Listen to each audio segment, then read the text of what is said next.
Dear friends, સૌ પ્રથમ તો 2026ના વર્ષને અમે આવકારીએ છીએ અને આજના શુભ દિવસે હું આપ સર્વને શુભેચ્છાઓ પાઠવું છું.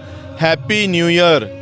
2025નું વર્ષ ઇતિહાસના પાનાઓમાં ગરકાવ થઈ ગયું છે અને આપણે આંગણે 2026નું નવું વર્ષ આવીને ઊભું છે. ત્યારે શુભેચ્છાઓ આપતા હું ખાસ પ્રાર્થના કરું છું કે આ વર્ષ આપ સૌને માટે લાભદાયી, સુખદાયી અને શાંતિદાયક નીવડે. પ્રભુ આપ સર્વને સારી તંદુરસ્તી આપીને સાચવી રાખે, આપના દિલોની પ્રાર્થનાઓ સાંભળે એવી મારી શુભેચ્છાઓ.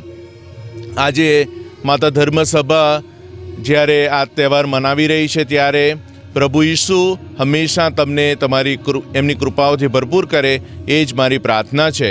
આજે વિશ્વ શાંતિ દિવસ પણ છે.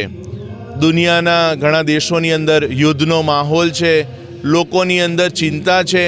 એવા સમયની અંદર આપણે બધા જ શાંતિનું વાહન બનીએ, શાંતિ સ્થાપવા માટે હંમેશા આપણે પ્રયત્નશીલ રહીએ. આજે અમારા ધર્મ વિભાગની અંદર આ તહેવાર મનાવી રહ્યો છે ત્યારે હંમેશા બધા ધર્મજનો એક સાથે કુટુંબની ભાવનાથી રહે એવી મારી ઈચ્છા અને શુભેચ્છાઓ છે. ફરી એક વખત તમને સૌને happy new year. May God bless you.